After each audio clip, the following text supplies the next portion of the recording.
சரி, இந்த கடகராசிக்காரர்களுக்கு இப்போ என்ன பண்ணிட்டு இருக்கு சனி பகவான் அப்படின்னு பார்க்கும் பொழுது, கடந்த ஒரு 5 வருடமாக கண்டக சனி, அஷ்டம சனி அப்படின்ற நிறைய பிரச்சனைகள் இருக்காங்க. எல்லா வகையிலுமே பிரச்சனை தான்.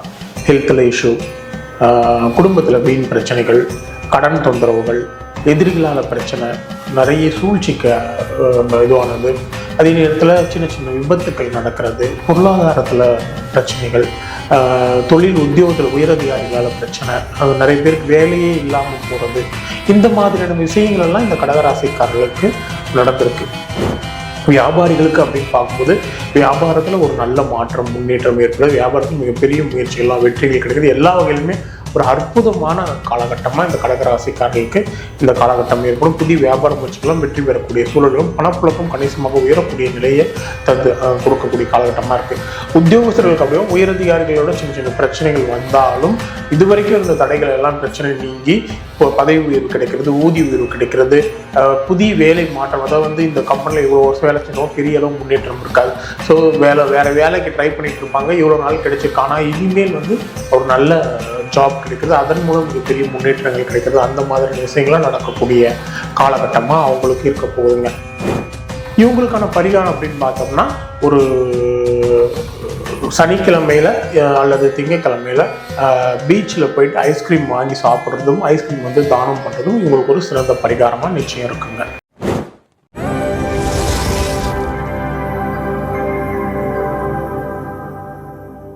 பொதுவாக இப்போது கடகராசிக்காரங்களுக்கு பார்க்கும் பொழுது, பொதுவாகவே கடகராசிக்காரங்களை பார்த்தோம்னா ரொம்ப அன்பானவங்க, தன்னை நம்பினவங்களுக்கு மிகவும் உதவிகரமாக இருப்பாங்க, ரொம்ப அவங்களுக்காக எதை வேணால் செய்யக்கூடியவர்களாக இருப்பாங்க. ஏன்னா தாய் அன்பு அப்படின்றது இந்த கடகராசிக்காரர்கிட்ட தான் கிடைக்கும்.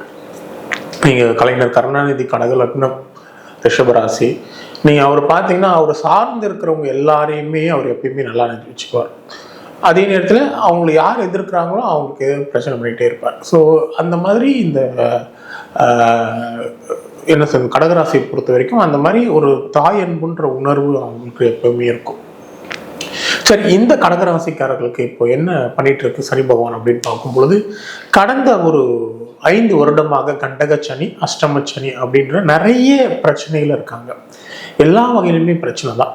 ஹெல்த்தில் இஷ்யூ, குடும்பத்தில் வீண் பிரச்சனைகள், கடன் தொந்தரவுகள், எதிரிகளால் பிரச்சனை, நிறைய சூழ்ச்சிக்கு இதுவானது, அதே நேரத்தில் சின்ன சின்ன விபத்துக்கள் நடக்கிறது, பொருளாதாரத்தில் பிரச்சனைகள், தொழில் உத்தியோகத்தில் உயரதிகாரிகளால் பிரச்சனை, நிறைய பேருக்கு வேலையே இல்லாமல் போகிறது, இந்த மாதிரியான விஷயங்கள் எல்லாம் இந்த கடகராசிக்காரர்களுக்கு நடந்திருக்கு. கடந்த திருக்கணித ரீதியாக நடந்த சனிப்பெயர்ச்சி போகிறாங்க, கொஞ்சம் ரிலீஃப் ஆகிருப்பாங்க. அப்படியே ரிலீஃப் ஆகாமல் இருக்கிறவங்களுக்கு இப்போ முழு ரிலீஃப் கண்டிப்பாக கிடைச்சிடும்.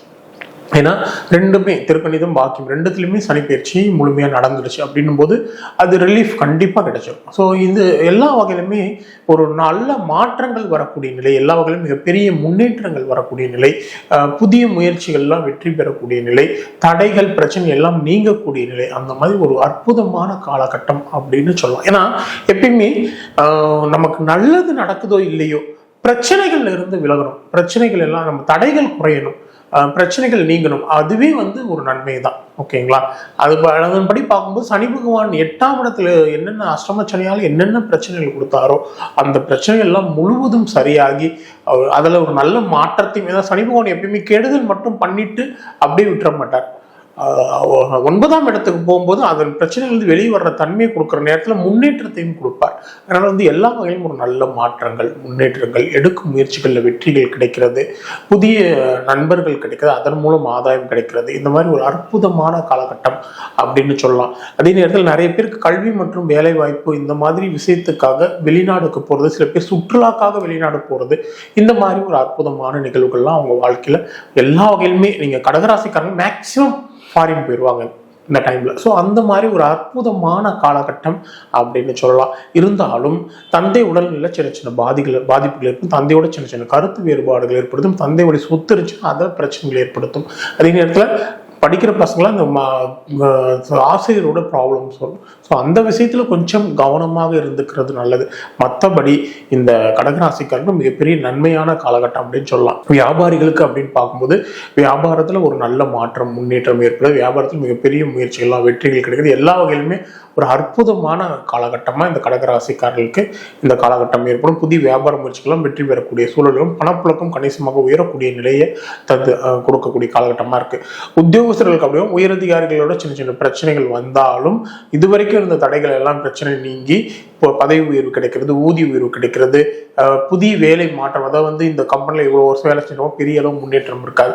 ஸோ வேற வேலைக்கு ட்ரை பண்ணிட்டு இருப்பாங்க, இவ்வளோ நாள் கிடைச்சிருக்கு. ஆனால் இனிமேல் ஒரு நல்ல ஜாப் கிடைக்குது, அதன் மூலம் மிகப்பெரிய முன்னேற்றங்கள் கிடைக்கிறது. அந்த மாதிரி விஷயங்கள்லாம் நடக்கக்கூடிய காலகட்டமாக அவங்களுக்கு இருக்க போகுதுங்க. அடுத்து எல்லா வகையிலுமே ஒரு மிகப்பெரிய நல்ல மாற்றங்கள் முன்னேற்றங்கள் முன்னே சொன்ன மாதிரி நடக்க போகுது. அதனால இது ஒரு அற்புதமான காலகட்டம் அப்படின்னு சொல்லலாம்.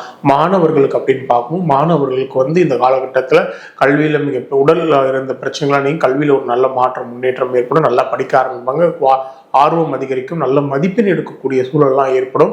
அதாவது ஆசிரியருக்கும் மாணவருக்கும் இடையே ஒரு நல்ல உறவை மெயின்டைன் பண்ணிக்கிறது நல்லது. மற்றபடி வேற எந்த பிரச்சனையும் இல்லைங்க. எல்லா வகையிலும் ஒரு மிகப்பெரிய முன்னேற்றங்களை கொடுக்கக்கூடிய காலகட்டமா இருக்க போதுங்க.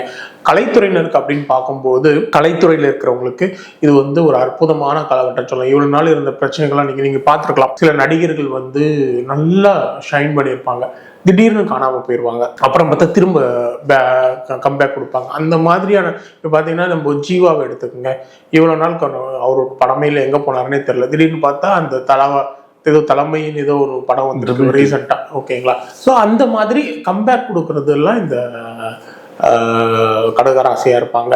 சில நேரத்தில் பார்த்தீங்கன்னா நீங்கள் வடிவேல் நல்லா ஒரு பீக்ல இருந்தார், அப்புறம் காணாமல் போயிட்டாரு, அப்புறம் பல வருஷங்கள் கழிச்சு விடலாம். அந்த மாதிரி அது லாங் பீரியட். பட் அஷ்டமச்சல் லாஸ்ட் ஒரு 5 இயர்ஸாகவே கடகராசிக்காரங்களுக்கு அடி பயங்கரமாக இருக்கும். அதுக்கப்புறம் ஒரு கம்பேக் கொடுப்பாங்க. ஸோ இப்போ எல்லாமே அவங்க பிரச்சனைலாம் தீர்ந்து ஒரு நல்ல மாற்றங்கள் வரக்கூடிய நிலை ஏற்படுற மாதிரி இந்த கலைத்துறையில் இருக்கவங்க இது ஒரு கம்பேக்காக இருக்கும். அதே நேரத்தில் அரசியல்வாதிகளுக்கு சில பேர் நிறைய பிரச்சனை சந்திச்சு ஆள் அடையாளமே தெரியாமல் வெளியெல்லாம் இருக்கக்கூடிய சூழலாம் ஏற்பட்டிருக்கும். கட்சியில் இந்த பதவிகள் கூட நீக்கியிருக்கலாம், மக்களிடையே மிகப்பெரிய பிரச்சனைகள்லாம் சந்திச்சிருக்கலாம்.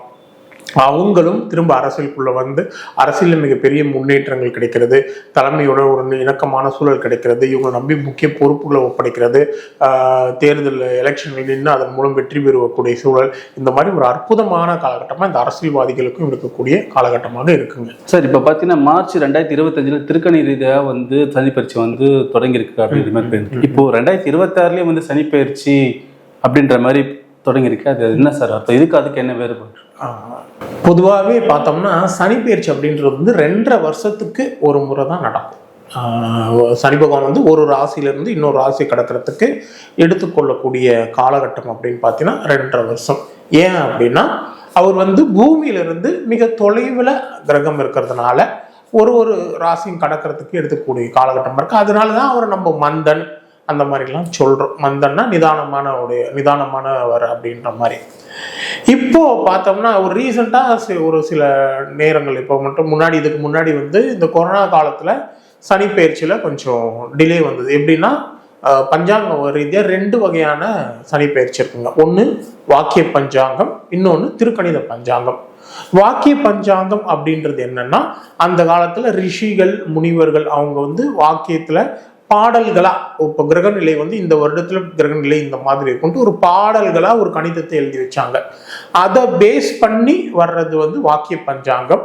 அதை கோவில்கள்ல பாரம்பரியமா பயன்படுத்திட்டு வர்றதுனால அது கோவில்ல இப்போ திருநள்ளாறுல நடக்கிற சனிப்பெயர்ச்சி எல்லாமே மற்ற கோயில்கள்ல திருக்கொள்ளிக்காடு இதெல்லாமே சனிப்பெயர்ச்சி நடத்தினாங்கன்னா அவங்க பஞ்சாங்கப்படி வாக்கிய பஞ்சாங்கப்படியான சனிப்பெயர்ச்சியை தான் அவங்க எடுத்துக்குவாங்க. திருக்கணிதம் அப்படின்னா என்னன்னா அதாவது சயின்டிபிக்கா, அதாவது அந்த காலத்துல கோள்களை இந்த மாதிரிலாம் இருக்குன்னு சொல்லிட்டு ஒரு கணித முறையை கொண்டு வந்தாங்க. அதுக்கப்புறம் கண்களால் பார்த்து ஓகேவா, கண்களால் ஒரு டெலஸ்கோப் இந்த மாதிரி சயின்டிஃபிக்காக அனலைஸ் பண்ணி அதுக்கப்புறம் ஒவ்வொரு கிரக நிலையும் எந்தெந்த இடத்துல இருக்குது அப்படின்ற மாதிரி ஒரு கால்குலேஷனை கொண்டு வந்து அதன் மூலம் கொண்டு வந்ததான் திருக்கணிதம். இது வந்து திருத்தப்பட்ட கணிதம் அப்படின்னு சொல்லுவாங்க, திருஷ்டியால் அதாவது கண்களால் பார்த்து திருத்தப்பட்ட கணிதம் அப்படின்னு சொல்லுவாங்க. ஓகேங்களா, ஸோ இது வந்து திருக்கணித முறை. ஸோ இப்போ பார்த்தோம்னா சனி பெயர்ச்சி அப்படின்றது வந்து ஏற்கனவே நடந்துடுச்சா இல்லை இப்போதான் நடக்க போதான்னு நிறைய பேருக்கு குழப்பம் இருக்கும். நீங்க கோவில்ல இந்த பஞ்சாங்கத்தை பயன்படுத்தினாலும் நம்ம பலன்கள் வச்சு பார்க்கும் பொழுது திருக்கணிதம் படியான பலன்கள் வந்து ரொம்ப துல்லியமா இருக்கும். வாக்கியப்படியாம நடக்காதுன்னு நான் சொல்ல வரல, ஆனால் வாக்கிய பஞ்சாங்கம் படி இருக்கும், ஆனால் துல்லியமா. இப்போ பார்த்தீங்கன்னா திருப்பரங்குன்றம் அப்படி, அதுக்கு ப்ரூஃப் என்னன்னா, இப்போ திருப்பரங்குன்றம் அப்படின்றது வந்து மீனராசி, மதுரைன்றது வந்து மீனராசி, மதுரை மீனாட்சி அது அப்படின்றது மீனராசி. ஓகேங்களா, திருப்பரங்குன்றமும் மதுரை பக்கத்தில் இருக்குது, அது மீனராசி. இப்போ திருப்பரங்குன்றத்தில் கரெக்டாக ஒரு 1.5 years முன்னாடி வந்து ஜனவரியில் 2025 பிரச்சனை ஆரம்பிச்சது. ஏன்னா சனி பகவான் ஒரு ராசிக்கு வர்றதுக்கு 6 மாதத்துக்கு முன்னாடி அதற்குரிய பலன்களை தருவார். அதன்படி பார்க்கும் பொழுது மார்ச் மாதம் சனி பெயர்ச்சி, ஆனால் ஜனவரி மாசத்துல இருந்தே திருப்பரங்குன்றம் பிரச்சனை அதிகமாகி அதன் மூலம் சில பிரச்சனைகள் ஓடிட்டு இருக்கு. அப்போ சனி அங்க வந்துட்டதுனாலதான் திருப்பரங்குன்றத்துல அந்த பிரச்சனை உருவாச்சு. ஸோ இந்த மாதிரி தனிப்பட்ட முறையில மீனராசிக்காரங்க பார்த்தீங்கன்னா, மீனராசிக்காரங்களை போய் கேட்டுன்னு வச்சா தலைவலி அதிகமா இருக்கு, மனக்குழப்பம் அதிகமா இருக்கா அப்படின்னு கேட்டோம்னா ஆமான்னு சொல்லுவாங்க. ஏன் அப்படின்னா அவங்களுக்கு ஜென்மச்சனி நடந்துட்டு இருக்கு. ஸோ அதை வச்சு பார்க்கும் பொழுது திருக்கணித ரீதியான பலன்கள் மிகவும் அக்யூரசி கொடுக்கும். அதற்காக நம்ம வாக்கியத்தை நம்ம ஒதுக்கிட முடியாது, ஏன்னா அது பாரம்பரியமாக பயன்படுத்துறதுனால. இப்போ நடக்கிற சனிப்பெயர்ச்சி வந்து திருநள்ளாறில் நடக்கிற சனிப்பெயர்ச்சி இந்த வருடம் மார்ச் மாதம் 6ஆம் தேதி நடக்குதுங்க. இது வந்து வாக்கிய ரீதியான சனிப்பெயர்ச்சி. சரி சார், இப்போ வருடங்களை பற்றி நிறைய பயிற்சிகள் நிறைய வருதுன்னு தெரியும், ஆனால் முக்கியமாக இந்த சனிப்பெயர்ச்சி மட்டும் அதிகமாக எதிர்பார்த்து பார்க்குறோம். அதாவது ஆக்சுவலி வந்து ஒவ்வொரு கிரக பெயர்ச்சியும் எதிர்பார்ப்புகள் உண்டு. எப்படின்னு பார்த்தோம்னா சனி பெயர்ச்சி, குரு பெயர்ச்சி, ராகு கேது பெயர்ச்சி, இந்த கிரகங்களுடைய பெயர்ச்சிகள் மட்டும்தான் மிகவும் தெளிவான, அதாவது வந்து எல்லாரையும் எதிர்பார்க்கக்கூடியது. ஏன் அப்படின்னா அது சில மாற்றங்களை ஏற்படுத்தி அந்த மாற்றங்களை நல்லா உணர முடியும். மற்ற பெயர்ச்சிகள் இந்த சூரியன், சந்திரன், செவ்வாய் இதனுடைய பெயர்ச்சி காலகட்டம்லாம் இப்போ சந்திரன்லாம் ஒரு 2.25 நாளுக்கு ஒரு ராசி மாறும், சூரியன் மாதத்துக்கு ஒரு முறை. ஸோ இந்த மாதிரிலாம் பண்ணும் பொழுது அதில் வந்து பெரிய அளவு மாற்றங்களை நார்மல் வாழ்க்கையில நம்ம அனுபவிக்க முடியாது. ஆனால் நம்ம ராசி பலன்களை சந்திரன் வச்சு டெய்லி ராசி பலன் எழுதும் போதும் அக்யூரசி வரும். பட் வந்து அதிகமாக எதிர்பார்க்கக்கூடியது அப்படின்னு பார்த்தோன்னா இந்த பயிற்சிகள் தான். அதில் சனி பயிற்சி ஏன் சார் அதிகமாக பார்க்குறோம் அப்படின்னா, அது ஒரு ராசியில் 2.5 வருஷம் இருக்கிறதுனால அதனுடைய நன்மையோ தீமையோ நீண்ட காலம் நீடிக்குது. அதனுடைய வழி அதிகமாக இருக்கும், இல்லை அதனால் வரக்கூடிய நன்மைகள் ரொம்ப அதிகமாக இருக்கும். அதனால தான் இந்த சனி பயிற்சியை மக்கள் ரொம்ப எதிர்பார்க்குறாங்க. ஓகே சார், இவங்களுக்கான பரிகாரங்கள் என்ன? இவங்களுக்கான பரிகாரம் அப்படின்னு பார்த்தோம்னா, ஒரு சனிக்கிழமையில அல்லது திங்கக்கிழமையில பீச்சில் போயிட்டு ஐஸ்கிரீம் வாங்கி சாப்பிட்றதும் ஐஸ்கிரீம் வந்து தானம் பண்ணுறதும் இவங்களுக்கு ஒரு சிறந்த பரிகாரமாக நிச்சயம் இருக்குங்க. நான் விஞ்ஞான ஜோதிடர் ஆம்பூர் வேல்முருகன். நம்ம வந்து ஜோதிடத்தில் நம்மளை சார்ந்து வரக்கூடியவங்களுக்கு நீங்கள் வந்து உங்களுடைய பிரச்சனைகள் ஏதேனும் இருக்குது அப்படின்னாலும், இல்லை உங்களுக்கு சனிப்பெயர்ச்சியால் பிரச்சனை வருது, இல்லை வேறு ஏதேனும் பிரச்சனை அப்படின்னாலும் உங்களுக்கு தனிப்பட்ட ஆலோசனை வேணால் நீங்கள் என்னை தொடர்பு கொள்ளுங்கள். உங்கள் ஜாதகத்தை பார்த்து உங்கள் ஜாதகத்தில் உங்களுக்கு இருக்கிற பிரச்சனைகளுக்கு சரியான பரிகாரங்களும் மற்றும் உங்களுக்கு தேவையான உங்கள் வாழ்க்கையில் மிகப்பெரிய வெற்றிகளை அடையிறதுக்கு உங்களுக்கு அதிர்ஷ்ட ரத்தினங்கள் இது போன்ற ஆலோசனைகள் வேணும்னாலும் நீங்கள் என்னை தொடர்பு கொள்ளுங்கள். உங்களுக்கு அனைத்தும் வகையிலையும் உங்களுக்கு நன்மைகள் செய்து தரப்படும். அதே நேரத்தில் பரிகாரங்கள், துல்லியமான பரிகாரங்கள், உங்க ஜாதகத்துக்கு ஒரு விஷயத்துக்காக நம்ம கான்டாக்ட் பண்ணும்போது அதுக்கான பிரச்சனை என்ன, அதுக்கு என்ன மாதிரியான பரிகாரங்கள் அப்படின்றது வந்து மிகவும் அந்த பரிகாரம் துல்லியமான பரிகாரம். அதன் மூலம் உங்களுடைய பிரச்சனைகள் நிச்சயம் தீர்க்கப்படும்.